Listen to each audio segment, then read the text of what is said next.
everybody, welcome back. And if you're new, my name is Chris. Tonight's video is all about designer fragrances. If I looked at my current fragrance collection, it would be quite lopsided. I have significantly more niche fragrances than I do designer fragrances. There's just simply a lot more niche fragrances out there now. The number of niche fragrances and niche houses has absolutely exploded over the past 10 to 20 years. And I have certainly enjoyed getting lost in that niche rabbit hole. However, I still have a lot of designer fragrances that I absolutely love, but I wanted to take some time and recognize some of the fantastic designer fragrances that are currently available and in many ways are more likely to stand the test of time than some of my niche fragrances. Without getting into a heated controversy, I am going to categorize designer fragrances as follows. If you are a company that makes fragrances and you make other things, example, purses, makeup, shoes, etc., you are going to be a designer house. If you only make fragrances, then you are a niche house. And that is how I grouped my fragrances into designer and niche. That being said, there are many designer houses that now have a more exclusive line. Some of these more exclusive lines in these designer houses have actually become much more difficult to obtain, and the price point is elevated significantly. I tried to keep most of my choices outside of those more exclusive offerings. I think I might have one or two that would fall in that category. And because doing a top 10 was really difficult for me, I have 5 honorable mentions I would like to discuss at the end. Before I get started, I would love to hear about your favorite designer fragrances in the comments below, because I know I'm going to leave out some, but there was only room for 10 in this top 10 video. And with that, I'm just gonna get started. So the first fragrance on this list was a no-brainer. It is by Guerlain. I have spoken about it a lot recently, and it is Mon Guerlain EDP, the Intense version. I prefer this version to the OG because the vanilla is dialed up, the lavender is dialed down a bit. It still has that beautiful patchouli. It is classy, signature scent worthy, a perfect year-round fragrance. It can be dressed up, it can be dressed down. It has great lasting power. It is just a beautiful scent when you want to smell beautiful and classy, and I do love the patchouli in this. The next one up is a fragrance by Givenchy. It is a fragrance I love to wear in the colder months, and it is L'Untitled Intense, the EDP version. The reason why I prefer this to the OG and the other flankers is because, well, first of all, I love how it smells, but I love this sesame note. This is known for a really interesting sesame note. So it has, in the beginning, it has a real blast of black pepper that I love. So it's black pepper, there's sesame, patchouli, you have the core flowers of this DNA, the fragrance DNA, which is orange blossom and tuberose. But the florals play a supporting role to the other more prominent notes, mainly patchouli, pepper, and this sesame note that really starts to come out during the dry down. And as this dries down, it becomes woodier and a little bit sweeter. So this one has a fair amount of sweetness in the dry down, and I think there is vanilla in this fragrance. This is one of my powerhouses. You know, I can spray a handful of times, and this one will last me all day. It actually is a compliment getter, whatever that means, but people around me enjoy it when I wear it. I absolutely love this one. It just smells so delicious to me, and I enjoy that Givenchy did not play it safe with some of the more interesting notes in here, and it's probably why it is my favorite flanker of the line. For those who have been with me for a long, long time, this one is not going to be a surprise. I talk about this perfume all the time. At least you know I'm consistent. This is a classy lady fragrance. This is class in a bottle. I adore this perfume, and I got it because I smelled it on a complete stranger, was so impressed, thought they smelled so good. I went up to them, asked them what they were wearing, and bought the bottle for myself within an hour. And it is my Bottega Veneta, the original. It's a little bit banged up over here. I dropped it. Thankfully, it didn't break the bottle, but I patched it up with my little handy dandy glue gun, and we are good to go. This is a perfume that's great for year round. I personally like to wear it mostly during the spring and the fall when it's not too hot and not too cold. It is supposed to be based on leather, but what I get is more of a suede from here. So this has pink pepper, it has patchouli, there's suede, there's oak moss, and a little bit of florals. I want to say jasmine, but seeing that I'm not a huge jasmine lover, the jasmine isn't super prominent, but it's slightly floral in the background. It has a lovely powderiness to it. It just smells so lovely. This really appeals to me. I find it quite beautiful, and one of the very few perfumes that someone has actually tapped me on the shoulder and asked me what I was wearing when I was wearing Bottega Veneta. So of course it was going to make my top 10. So I had to have a Thierry Mugler in the list, and no, it is not Alien. That DNA just never jived with me. The animalic jasmine just isn't my thing. However, I do have a Mugler fragrance that was pretty much a love at first sniff, and it is Angel. Now this is the 2019 version EDT. The EDP was not love at first sniff. When I first smelled this on someone else, or the EDP, I was not super impressed. I loved the dry down of the EDP. I just didn't like the opening. It was just a little too much for me. So when the EDP came out, the EDT came out, some of those funky, animalic, hard to take notes were pulled out, and in their place were some lighter, fresher, a little bit sweeter, more fruitier notes I think are just, at least for me, a little bit more appealing, and I think in general, a little bit more universally appealing. So the fresher, fruitier notes are green apple and red berries, I think. So it's a little bit fruitier. It still has the patchouli. The patchouli is toned down a little bit. And instead of white chocolate, there is a praline sweetness, I believe. This one is a great performer. I used to wear this a lot, maybe 3-5 years ago. I remember toting around a bunch of girls in upper middle school, and they would get in the car and they would always say, "Oh, Miss Chris, you smell so good." And it was always Angel EDT that I was wearing. So I still haven't gotten sick of it. I think this is an absolute masterpiece, and it was a no-brainer to make it in my top 10. So I forgot to say in the beginning that one of the self-imposed rules I made for this video is that I couldn't choose more than 2 fragrances from the same designer house. So that's what also made it a little bit more difficult, but kept the variety and the diversity. So this next fragrance, like many of the designer fragrances that I will be speaking of, or I have spoke of already, has stood the test of time. This fragrance is no different. I am on my 3rd bottle of this next perfume. It is by the house of Givenchy. I have not spoken about it in a long, long time, but it is a gorgeous designer fragrance that hardly anyone speaks of. I think it just kind of got forgotten, but I still appreciate it for its uniqueness and its beauty. And I just took the lid off, but this is Ange Ou Demon. This is the original. There are a lot of flankers. I love the original, the OG. This is a spicy, woody, vanillic florals. This fragrance contains saffron. Not many fragrances had saffron when this came out, at least 10 years ago. It also has a very heavy note of lily, and the lily I'm speaking of is a stargazer lily. Stargazer lilies have a very specific scent to them, so they're sweet and powdery and a little bit spicy, very warm. So this has a lovely warmth to it. It's vanillic. It has vanilla and tonka in the dry down, some sort of wood like an amber wood or a rose wood, and a little bit of oak moss. This, when I used to wear this all the time. It was almost my signature scent when I first got it, when it first came out. This is not my first bottle. This is 2nd or 3rd bottle. I think my 2nd bottle kind of went bad on me because I didn't store it properly. So this is my 3rd bottle, and it has been reformulated.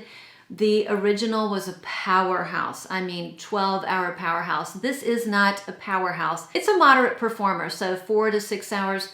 Quite lovely. I still love it to this day, and I prefer to wear it in the cold because it just has this sweet, florally, vanillic, spicy warmth to it. Adore it. So another one that has stood the test of time for many years in my collection. I have never had a signature scent. I have been on the hunt for a signature scent for as long as I can remember, and I have just realized I'm not a signature scent person. It's never going to happen. But this next fragrance was as close to a signature scent as I was ever going to get, because when this first came out, it just blew me away. It smelled like nothing I'd ever smelled before. It is a masterpiece in my opinion, and I wore this pretty much exclusively for at least 2 to 3 years. I don't wear it as much anymore. I still love it. I don't want to get rid of it. And it is still in my collection, even though I don't wear it as much anymore, but it is Narciso Rodriguez for her. This is the EDT. I've been through 2 ginormous bottles of this fragrance, the EDT, the big EDT, and also the EDP, which is a little bit different than the EDT. This one has patchouli and orange blossom. Narciso Rodriguez is known for his musk, and the musk in this perfume, I'm gonna call it a dirty musk, but there's something incredibly sexy and alluring about that musk. The musk in the cubes, for whatever reason, I just don't get along with. I prefer the musk in the rectangular bottles. So this one and the EDP I love just as much. The EDT just to me read a little bit more formal, professional, and nighttime, whereas the EDP, which had rose instead of orange blossom, that just to me read more daytime, but I've already been through a bottle of that. I never repurchased it, and I just got a small one of the EDT. Every once in a while I'll wear it, but I still think it's beautiful. And this is hands down one of my most complimented fragrances. Every single time I would wear this and I would give someone a hug, a friend, hello, how are you doing? They would say, oh my gosh, you smell so good. You're wearing that perfume again. Because this was basically, this one and the EDP were the only ones I wore for 2 to 3 years. So people recognized me by this fragrance. So that's what a signature scent is. And I still love it. I have obviously moved on and expanded my perfume wardrobe, but I have no plans on decluttering it because it's a masterpiece, and every once in a blue moon, I feel like wearing it. The next one is another one you've heard me talk about a babillion times. At least I'm consistent. This fragrance is another one that could easily be my signature scent if I had to choose a signature scent. It was in my top everyday fragrances because it is a fragrance that I wear year round. It does not matter what the weather is, what I'm wearing, what mood I'm in. This fragrance will fit every single situation, and it always lifts my spirit when I wear it. I just feel pretty, I feel put together, I feel elegant and happy. And it is just one of those fragrances that people enjoy when I wear. And it is the beautiful Gris Dior. In my opinion, this is a perfectly composed sheep, a rose patchouli sheep. So it has a citrusy opening. This is bergamot. It's very bright. It's very happy. It's very effervescent to me. This has rose and patchouli, and like all sheeps, it has oak moss in the base. I know the name or this fragrance is, to some people, comes off solemn. I do not interpret it as such. This is a happy perfume to me. Like I said, it just feels pretty. It feels very put together. It does feel a little bit Parisian. And I could be wearing scrubs or looking like a schlub, and I'll put this on and feel like $1,000,000. Absolutely love it. There is no possibility that I will be decluttering this fragrance anytime soon. And it was a no-brainer that it was going to be in this list. Speaking of sheep, this next fragrance is another sheep. It is a modern take on a sheep. Sometimes sheeps can be difficult for some people because in the past they have been loaded up with aldehydes, and the oak moss can be a little bit too much for people. But when this one came out a couple years ago, I just thought it was absolutely gorgeous. And I still find it beautiful to this day. It is Chloe Nomade, the Eau de Parfum Absolu version. I enjoy the original Chloe Nomade, but the Absolute version is the version for me. I really enjoy the opening. It just smells so good. So it has Mirabile plum in it, but it's very fresh. It's refreshing. There's a juiciness to it. My friend Claire Smith, who is a PhD, she is a doctor. She has a channel. I've spoken about her a few times in the past, and I highly recommend checking out her channel because her videos are all about the science behind fragrances. Anyways, she told me that she smells pine needles in the opening. And of course, the next time I sprayed it, I thought, yep, there is a sweet, evergreeny freshness. I could get that, like a fresh, sweet plum plopped in the middle of a Christmas tree. I absolutely could get that in the very beginning. I love the opening. It has a freshness, it's soft, it has a sweetness that is soft. It doesn't have that florally sweetness that is in a lot of very popular designer fragrances, specifically La Vie Belle, that orange blossom, syrupy, vanillic sweetness that I'm not a huge fan of, or I'm just kind of over that type of sweetness. The sweetness in here is not as syrupy, it's fresher, it's a little bit lighter. That plum really lifts it up. The oak moss in the base gives it some body. I smell patchouli in here, whether there's patchouli or not, I get a little bit of patchouli. And it has a soft, fruity, musky dry down with a little bit of sandalwood. Just absolutely love it. It looks like I haven't really used it. That's because I bought the teeny bottle first, like the little 1 ounce bottle, and I went through that and then upsized. Absolutely adore this fragrance. This was an easy choice as well. So the next fragrance is a Tom Ford fragrance, and it is not my favorite Tom Ford fragrance. My favorite Tom Ford fragrance is actually Tom Ford's favorite Tom Ford fragrance. It's Patchouli Absolute. Unfortunately, that one was discontinued, and I don't talk about discontinued fragrances on my videos. It's just too frustrating for the viewers. I still love and adore it and have 2 bottles and wear it sparingly because I am so afraid I will run out. My second Tom Ford, or one of the best fragrances that Tom Ford put out, is one I've talked about before. Everybody knows about it. It's Lost Cherry. Whatever you think about Lost Cherry started the cherry phenomenon. There were a few cherry-based fragrances before this one, but this one launched the cherry perfume craziness, and I still think it is a fantastic fragrance to this day. I just know that people get a little bit frustrated with the lack of longevity. In fact, my daughter comes into my room and she'll sneak and put this on, and she smells delicious. And I know when she's wearing it because it has a very distinctive scent profile. This is that beautiful boozy maraschino cherry, very syrupy, has a delicious almond note, just a touch bitter, gets a little bit soft and powdery in the dry down, and it does not last forever, but I still appreciate it for what it is. And I think it is one of the best designer fragrances. I have a gazillion cherry fragrances. I was planning on doing a video a couple months ago, but there was just an overwhelming amount of cherry perfume videos that came out, and I thought maybe I'll do mine sometime in February. I'll come out with mine. I have a gazillion cherry fragrances, and maybe when the cherry hype has died down, I'll do my video, but you can rest assured this will be in it, and in my opinion, one of Tom Ford's greatest creations. We're down to the 10th spot, and of course I had to have a Chanel on my list, and that was the tough one. There are so many Chanel fragrances I adore. My favorite is probably Chanel Coromandel. That is another one that could absolutely be my signature scent. Is a beautiful fragrance. However, it is in that more exclusive line. It is very expensive and not easy to find. So then it came down to 3 other Chanels. Chanel Chance Au Tendre. I love that. I wore that for the longest time. It's still one of my favorite fragrances to smell on someone else. I absolutely love it when I smell it on someone else. I think it's one of the prettiest, most likable perfumes on the market. So then we're down to these 2 right here. We have Coco Noir, and we have Chanel No. 5 Au Premier, which is my favorite flanker of Chanel No. 5. Chanel No. 5 is just a little too much for me, and I've always appreciated the Au Premier because it was just a little bit tamed down. The aldehydes were toned down. It's a little bit less powdery. It's softer. It's a little bit more modern take on it. The florals are a little bit muted. Still the same Chanel No. 5 florals, but this was just, in my opinion, a kind of a more modern take on the original. Absolutely love it. This is my 2nd bottle, but I haven't been wearing it as much as I have been wearing Coco Noir. So the 10th spot is going to go to this beautiful Chanel fragrance that I find super professional, and it's the one that I have been reaching for the most this year. It is an all year round scent. In the summertime, it's more nighttime.